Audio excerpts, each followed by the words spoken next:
Assalomu alaykum aka. Sizdan olgan yemimni quyonlarim yemayapti. Nima qilsam bo'ladi?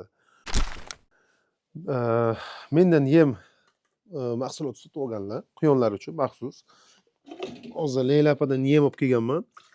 Premium tarkibli yemlarda Leyla opamizda hikollar uchun maxsus. Sifati zo'r. Qadrli quyon ishqibozlar, eslaringizdan chiqarmaysizlar. O'zlaringizni yemlaringizdan boshqa yemga o'tkazayotganingizda quyon har doim bir xil yeb yuravermaydi. Salgina ko'nikishiga vaqt kerak. Bu qancha? Например, 3 yoki 4 kun. Ba'zi bir holatlarda bir haftagacha. Misol uchun sizda bir xalta yem bor, siz boshqa firmani, boshqa bir zavodni yemini sotib oldingiz. O'sha bir xalta yemni hammasini tugatib tashlagandan keyin birdaniga boshqa yemni bermaysiz, mumkin emas. O'zini tartib qonun qoidalari bor. Hozir sizlarga tushuntirib beraman. Bitta quyonchalarimizni suvini beraylik.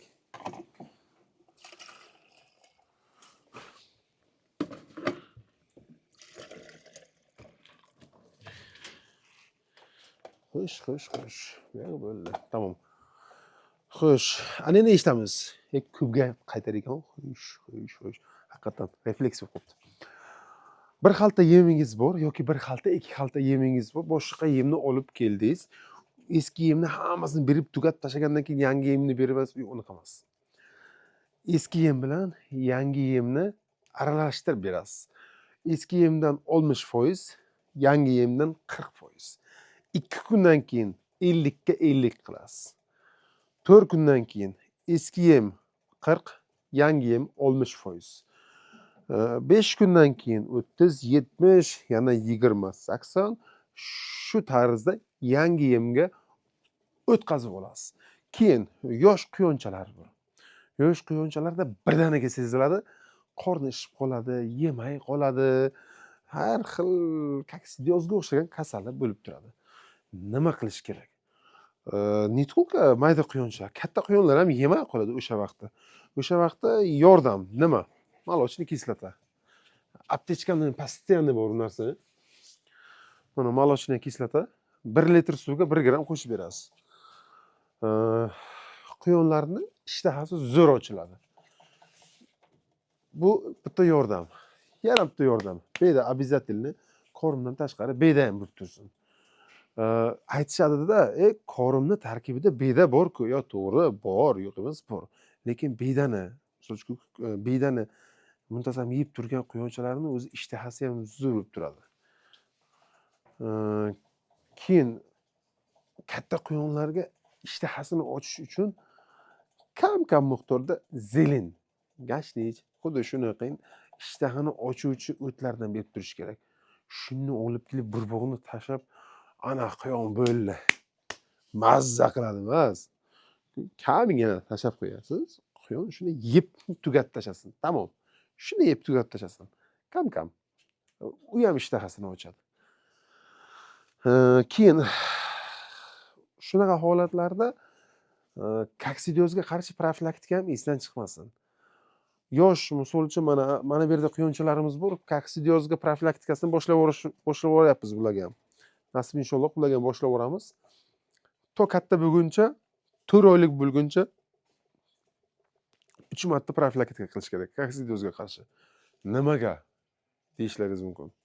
Ko'plar 1 marta qiladi. Men 3 marta qilaman. Sabab, oddiy misol, quyonni yeyotgan ozuqasi tarkibida biologik kimyoviy vositalar bo'lishi mumkin, quyonga yoqmaydigan. Bedadan, boshqa narsadan infeksiya kirish ehtimollari ko'p. Beda endi tabiiy sharoitda dashtda o'sadi, boshqa o'sadi, ichida qurti bo'lishi mumkin, boshqasi bo'lishi mumkin. Changi, mikrob bir nima, beda yon atrofida boshqa bir ekin ekilgan bo'lsa, uni ekinning dorisi bunga tushgan bo'lishi mumkin. Короче, iste'mol qilayotgan mahsulotidan koksidiozni keltirib chiqaradigan misol uchun viruslar kirib keladi quyonni ozuqasidan. Bu to 4 oylik bo'lguncha o'sha stop koksid dorisini berib tursangiz, o'sha kasallik yo'q hisoblanadi. Короче, shunaqa gaplar. Yemga o'rgatish shunaqa bo'ladi, birodarlar. Yem yemadi, bu yem yomon, bu yem bunaqa, bu yem bunaqa deydigan gap yo'q. Hamma yemlar, misol uchun kim yem ishlab chiqarayotgan bo'lsa, uni ratsionini ma'lum bir biologlar, mediklar, veterinar vrachlar tuzib bergan ratsion orqali yemni ishlab chiqarishadi. Bitta yemni yo'q bu yomon, yo'q bu yaxshi deydigan u akalar shita kerak emas. Meni o'zimni quyon fermamda, misol uchun o'sha namanganlik akalarimiz quyon fermalarida bitta quyonlari Royal Fit yemini zo'r yeydi, Kormlabni yemaydi. Yana bitta quyonlari esa Kormlabni yeydi, Royal Fit yemaydi. Meni o'zimni quyon fermamda misol uchun Kormlab, aslamdan Kormlab, Leyla opamdan yem olib kelganimizga saligina o'rgatib olishim o'shanaqa tartibda sal yemay qoldi. Ana endi esa oddiy normadan salgina ko'proq tashlaganimdan keyin yana obeddan keyin ularga yem berish jarayoniga kelsam, karmushkasi sip-silliq, tep-tekis turadi. Hech po'chog'i ham yo'qda. Shunaqa ishtaha bilan yeyapti. Boshida mendan xuddi shunaqa bilan yemadi. Lekin o'sha tartib, молочный kislota va stop-koksidioz profilaktika ishlari bilan shunday hamohang holda olib bordim. Chotki. Shuning uchun bu yem yomon, bu yem bunaqa, bu yem unaqa emas. Hammasidan sharoitiga qarab, vaziyatga qarab foydalaning. Shu quyoningiz shu yemni yemayaptimi? Bu degani hammasi yemaydi emas. Bitta shunga nimasidir yoqmadi. Yeydigan yemini bering.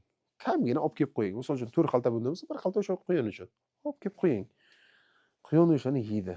Yemasa nima qilasiz? Olib kelib qo'yasizda. Shundan misol uchun daromad qilyapsiz, shundan misol uchun bolalarni olib sotyapsiz, go'shtni yeyapsiz. Quyon o'sha yeydigan narsasini olib kelib berasiz. Habbit mazza. Nima deydi? Habbe parasat deydi. Salomat bo'lasizlar.